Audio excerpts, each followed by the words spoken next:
placer poder contar hoy día con la presencia del profesor Rothstein, quien nos visita desde Suecia. El profesor Rothstein es un experto además en temas de calidad del gobierno, en temas anticorrupción, y es autor de varias publicaciones de las cuales vamos a ir seguramente dando cuenta a lo largo de los procesos de formación que tenemos en la Escuela de Gobierno. El profesor Rothstein además es una persona que tiene amplia experiencia no solamente en la vida académica, sino también en la intervención y en el apoyo, en el soporte desde la academia a los espacios gubernamentales, de modo que esto nos coloca de alguien que no solamente vive, digamos, en el mundo de la universidad, sino también tiene un pie en el espacio de la discusión gubernamental y de discusión pública. Creo que uno de los elementos centrales dentro de nuestra Escuela de Gobiernos es precisamente poder empezar a construir no solamente un discurso, una discusión pública, sino también una visión sobre los temas importantes que preocupan en la agenda de gobierno, en la agenda de institucionalidad de nuestro país, y creo que el tema anticorrupción es precisamente uno de ellos. Por lo cual también nos hemos permitido el día de hoy invitar para hacer comentarios sobre esta presentación al profesor Eduardo Dayán, que forma parte de nuestro plantel de profesores en la Escuela de Gobierno y además recientemente ha asumido la dirección de la maestría de Ciencia Política y Gobierno en nuestra escuela.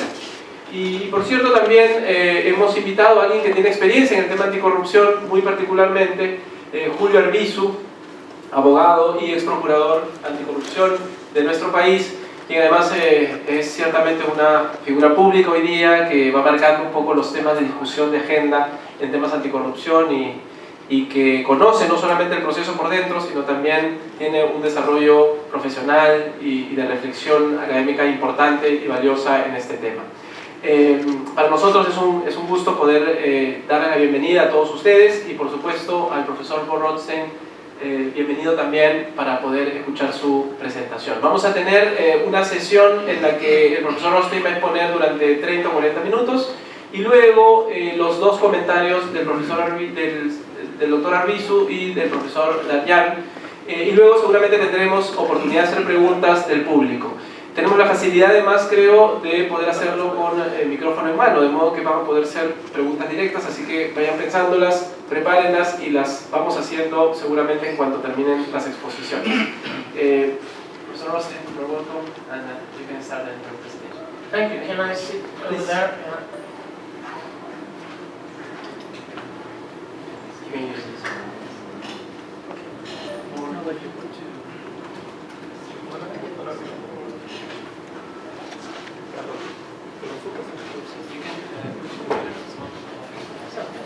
No, I can stand up. Or maybe. Then I won't see anything. No, this is good. Okay, thank you so much for inviting me. It's a great honor and pleasure for me to come here and to have an audience like you. I want to thank Professor Alsa for organizing this talk for me.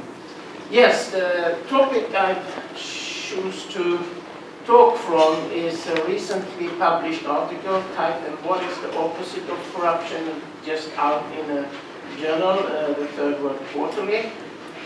Let me say that although this is published, this will be the first chapter in a book that I'm going to start writing in January, so all your comments would be most welcome. Let me say where this comes from. It comes from an operation that I and my colleague Søren Honda started in 2004. We got a minor grant to build a database then.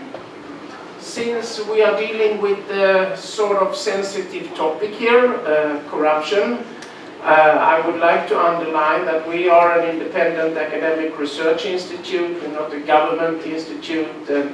We take orders from no one.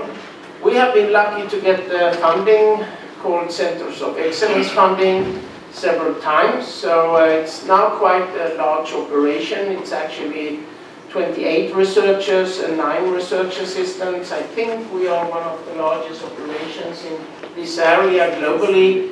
I think it's only the World Bank Research Institute that actually is larger than us. And our aim, basic aim, is to carry out and promote research about the importance of trustworthy, reliable, competent, non-corrupt, non-discriminatory government institutions. That is a very loose definition of what we would call quality of government. Let me also say, for many of you who are doing research or writing thesis, that we have some resources that may be of interest to you. We have now what I think is the world's largest databases on this, and they are in the public domain. It's just to go to our website and they are free to use. And I think we beat any other databases on this. And of course there are publications, and you're welcome to contact me and my colleagues for questions and so on. What are we doing? Well, we try to understand and explain three things. The first is the thing that I'm going to talk about today. What is quality of government? How should you define it? And this may sound easy, but just think of the endless discussions of how to define democracy or the rule of law, and you can easily understand that this is, can be a quite complicated thing. A second type of issues that we try to deal with is, how can you get it? If it's good to have high quality of government, how do you get it? And the third is, if you have it or if you don't have it, what do you get in terms of basically human well-being? I should also say that although we are political scientists, we differ from almost, I would say, 98% of our colleagues in the world. Most political scientists, they have politics as the thing they want to explain, as a dependent variable. They want to explain elections, who become president, why are voters voting like they do, why is some policies enacted and not others. This is not what we do at the Quality of Government Institute. Our basic dependent variable, what we want to explain, is human well-being, defined as population health, economic prosperity, people have access to water and healthcare, and so on. Now I want to start with two pictures. These are pictures from the world's largest library, the Library of Congress in the United States.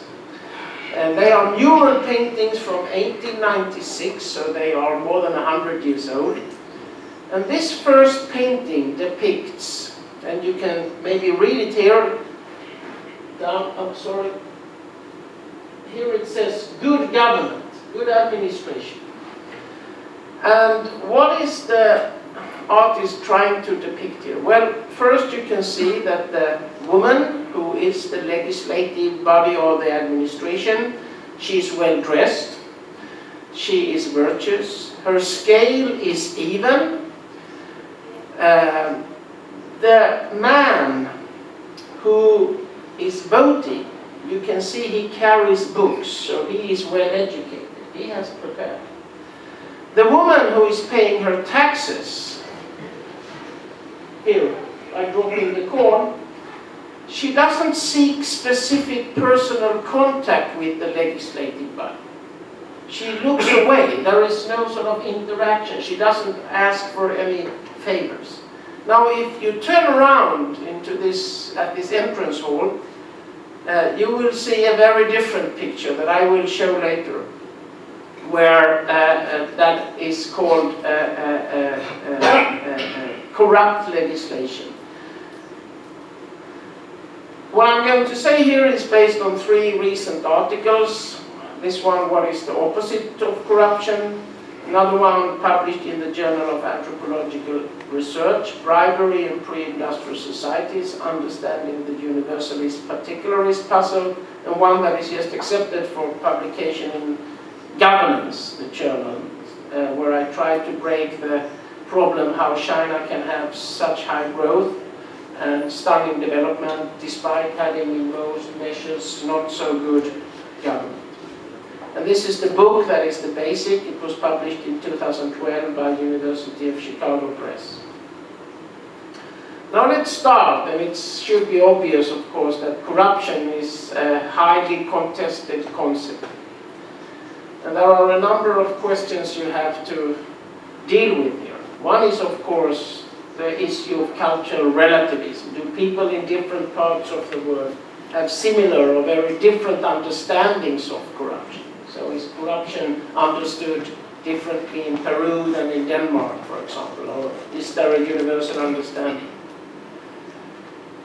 A second thing that has been high on the intellectual agenda in my part of the world is if the, what you can call the international anti-corruption regime, led by the World Bank, the IMF, the United Nations, should it be seen as a new form of liberal Western ideological hegemony? Is it a Western ideal or is it a universal?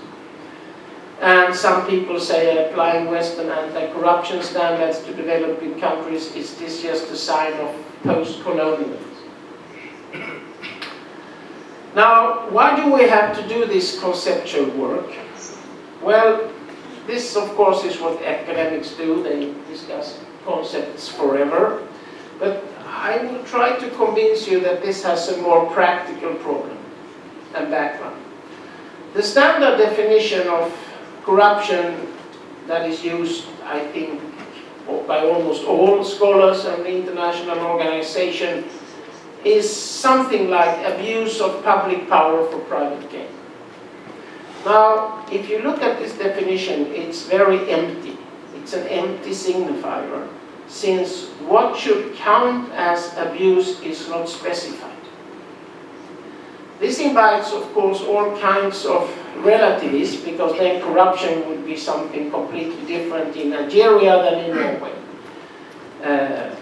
And if it is in that way, it will be impossible to measure levels of corruption in a comparative perspective in different countries, regions, and cities, because it's basically a different thing depending on the culture. So this is the start of this discussion, that we are really not happy with the definition, the standard definition. Basically, we are unhappy with it for philosophical, theoretical reasons, but also very much for empirical reasons. We are measurement freaks. We want to measure. My colleague Søren Holmberg says if you can measure figure skating in the Olympics, you can measure everything. So we think we can measure everything. So this is actually an empirical problem. And then, of course, we cannot only discuss corruption. We need to know what is the opposite to corruption. What is the state that we are trying to reach? And on the table are, I would say, three concepts. The World Bank and many policy organizations have for 10-15 years pointed at used good governance. They want to have good governance. And the problem with governance, the concept, the term, is that it is used in very different ways by different types of scholars. So the good governance people use it and mean a completely different thing from people who study governance from a policy perspective, which in its turn is very different from people who discuss democratic governance. And this is a reason why we didn't label our institute the Quality of Governance Institute, because we didn't want to increase this terminological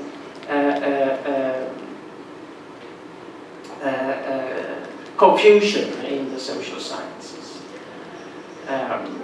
I personally stay out from the word governance. I try to avoid it as much as I can, because people mean completely different things.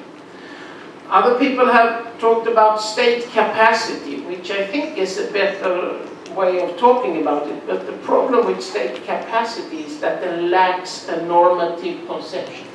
It's like a knife, you know. If you just have the capacity, you can do things. But it's a little tricky not to have a normative idea of what this state capacity should be used for if we are talking about quality. And then, of course, we have many people who say quality of governance or quality of government is rule of law. But first, the lawyers are not really very united how to define the rule of law.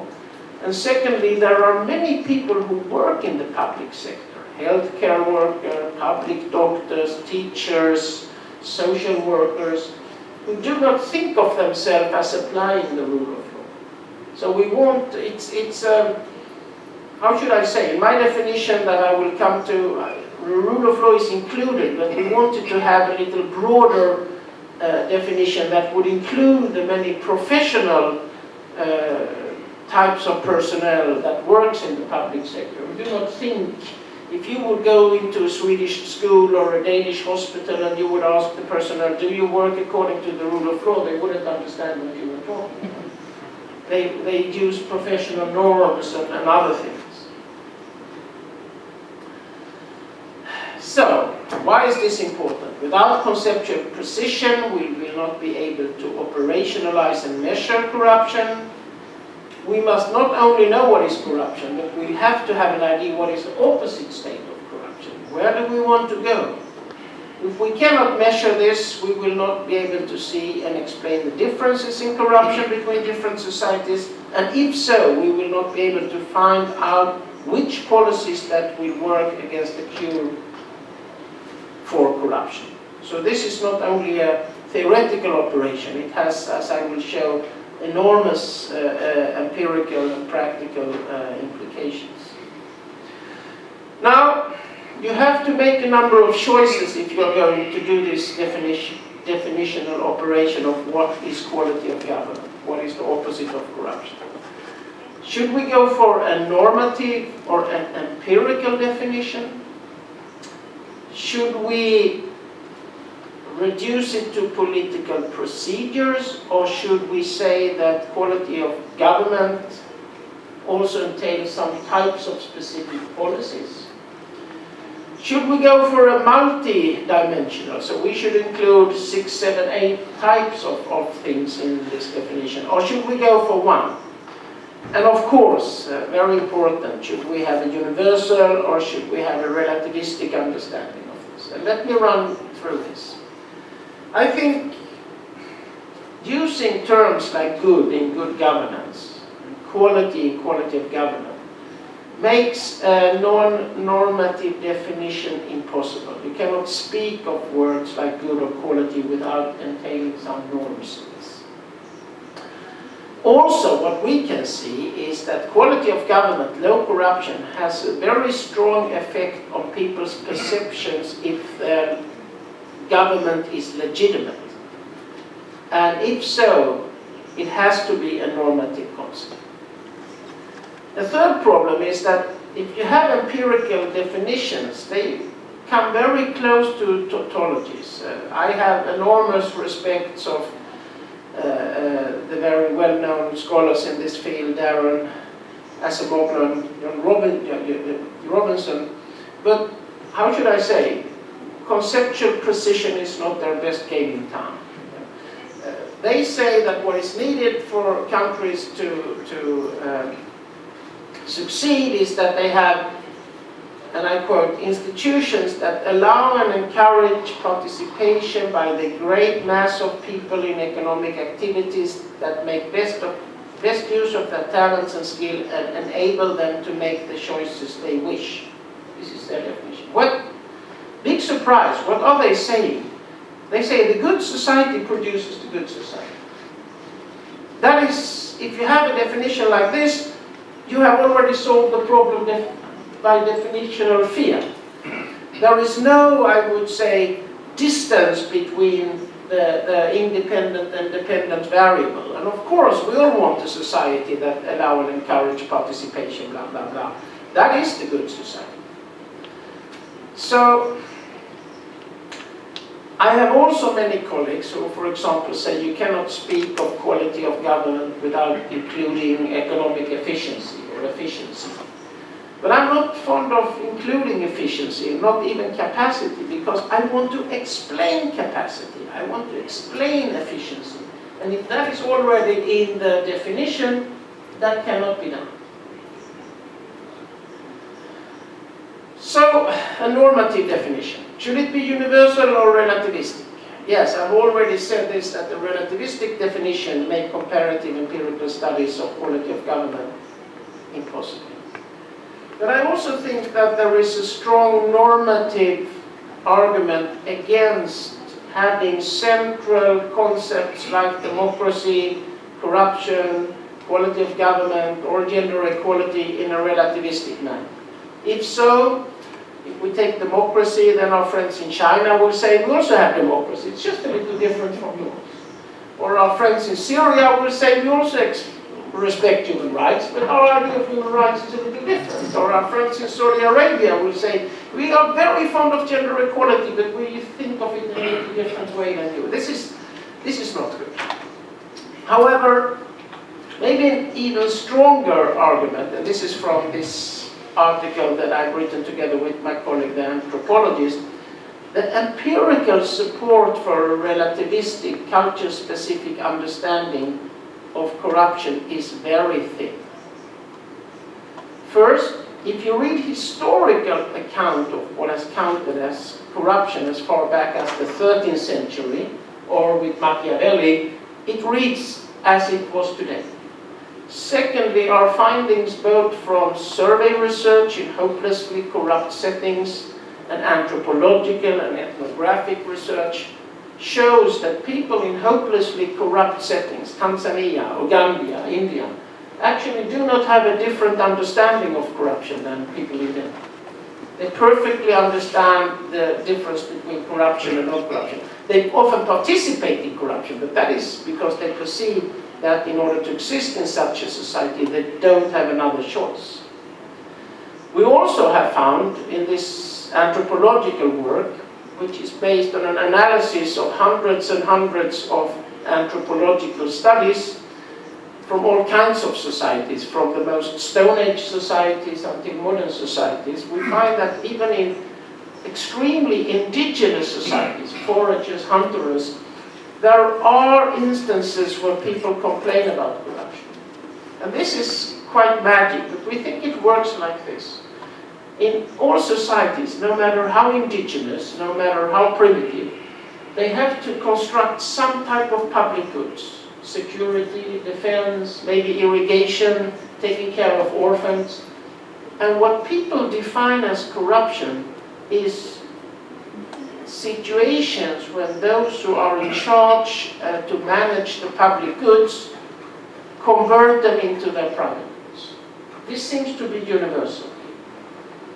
So we think there are both normatively and empirically strong arguments for going with the universal definition. Let me just show you some of the data here. This is data from the Afrobarometer from, I think, Kenya and Uganda. And people have been asked 3 questions.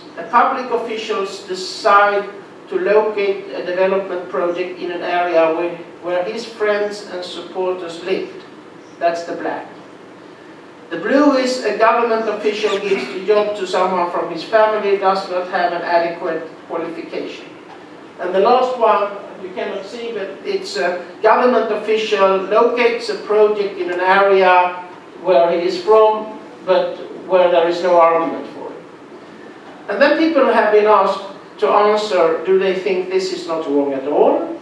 This is wrong and understandable? Or is this wrong and should be punished? And as you can see in these hopelessly corrupt settings, the big majority say this is wrong, it should be punished. Now, my friends who are high on post-colonialist theory, their Bible is a book by a man, Frantz Fanon, The Wretched of the Earth, from 1961. Now I started, because they came with this all the time, and I started to read it closely. And it's actually funny. He, and actually many authors from Nigeria, so they actually point at the problems of corruption. He says, and this I think is from Ghana, he says, scandals are numerous, ministers grow rich, their wives doll themselves up, the members of parliament feather the nest, and there is not a soul, down to the simple policeman or the custom officer, who does not join in the great procession of corruption. Now, if Fanon can say this, it exists.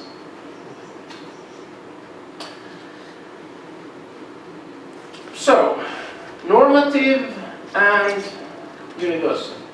Next question, should it be about procedures or policies? The World Bank, in their definition of good governance, they include sound policies.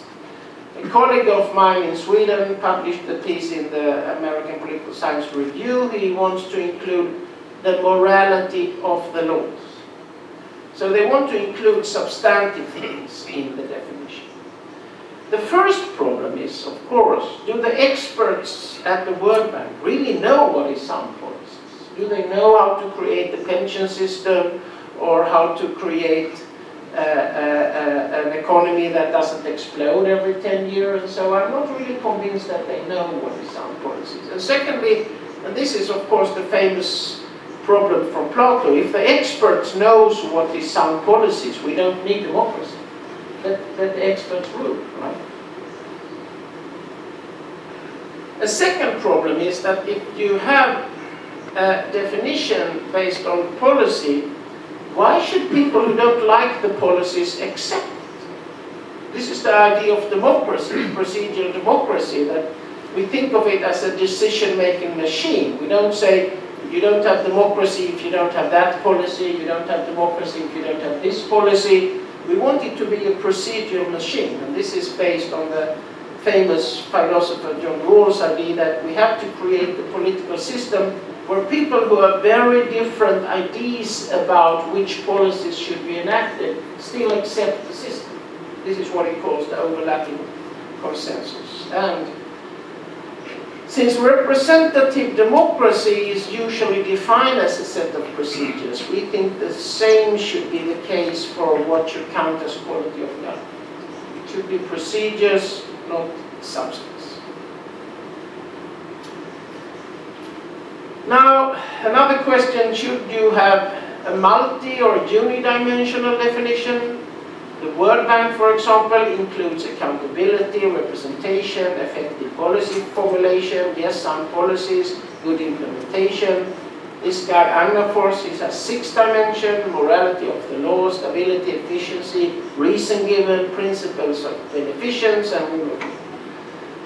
Now, the problem is if you have so many definitions, so many dimensions in the concept, how do you handle when they point in very different directions?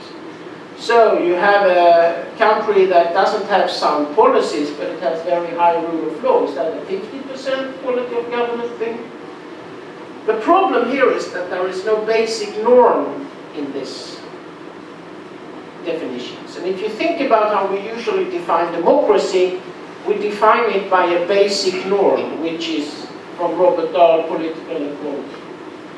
And this is important because different countries, their democracies look very different. The Swiss democracy is very different from the Canadian democracies.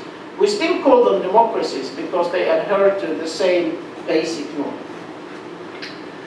From our measurement, since we are measurement fanatics, these complex measures cannot be operationalized. You cannot use them for measurement. And I cite a great philosopher, I think Philip van Parijs. He says, it's sound intellectual policy not to make our concepts too fat. Fat concepts hinder clear thinking and foster wishful thinking. So what I call this conceptual obesity that the World Bank and Agnafors suggest, this will lead to explanatory impotence resulting in policy uselessness. You will not be able to do anything with these dimensions. Now, if you go for procedures, this procedural strategy rests on John Rawls' assumption that the fair system for collective decision-making is likely to result in valued outcomes. He writes, substantive and formal justice tend to go together, and therefore that at least grossly unjust institutions are never, or at any rate rarely, impartial and consistently administered. But I should absolutely confess that there can be no guarantee. There is no guarantee that high-quality administration will do bad things. I think of the US Army as a high-quality army, but I know it can do hopelessly bad things. Right? But that is the same with democracy. There is no guarantee in representative democracy that the majority will not decide hopelessly bad policies for the minority. So this is a price you pay for standing with a procedural definition. It's a kind of a leap of faith. You hope that if you give people fair and good and impartial institutions, they will also create good outcomes, but you can never guarantee. It's a hope. But the opposite is, I think, more difficult if you would include policies, because then basically you will end up in a ruined democracy where the different factions say, if you don't accept my policies, you are not a democrat. So, what are the conclusions? We should strive for a normative, procedural, universal, and parsimonious definition of quality of government that can be operationalized and measured. This definition should not include the system of access to power, for example, representative democracy. Since we want to be able to explain the relation between representative democracy and quality of government, we would like to know, does democracy deliver low corruption, high quality of government? And if we say that they are the same, we will not be able to do it. Then it should not include efficiency and capacity, since this is what we want to explain. This is where we put our money. We say that quality of government, the opposite to corruption, is based on one single basic norm, and that is impartiality in the exercise of public power. More precisely, when implementing laws and policies, government officials shall not take anything into consideration about the citizen or case that is not beforehand stipulated in the policy or the law. So you cannot take into consideration if people have paid you money under the table, if they belong to the same political party as you, if they are your friends, your relatives, or belong to the same ethnic group, because that is not in the policy or the law. So this rules out corruption, of course, in the form of bribes, but also other things that will lower quality of government, like clientelism, like nepotism, like outright discrimination. And this is what Rawls says about such institutions, that if it is supposed that institutions are reasonably just, then it is of great importance that the authorities should be partial and not influenced by personal, monetary, or other irrelevant consideration in their handling of particular cases. Question, of course, where is the beef? Does it work in practice? The answer is yes. We have a number of publications show that this can be operationalized and measured. I will give you two examples we have carried out, and this is in the public domain. Anyone who wants to use it are welcome to use it. We have carried out a large expert survey. We have asked country experts in what is now 142 countries, basically professors in public law and governance and public administration, to fill in a questionnaire on the web about these things. And this works. Our measure here of quality of government correlate with the World Bank, Transparency International, and the other on a 0.8 scale. So it measures about, but not really the same, which is of course good. Also, we have carried out what is the largest survey of representative samples of the population. We have interviewed first 38,000 people in Europe, and then in a second round 84,000 people in Europe, and asked them quite precise questions like, do you think that the healthcare system in the public healthcare system are treating people from different groups evenly, or do they treat some groups better than others? Have you or anyone in your household paid a bribe? Do you think that fairness is upheld in the tax authorities and so on? And people seem to have no problem understanding these questions. So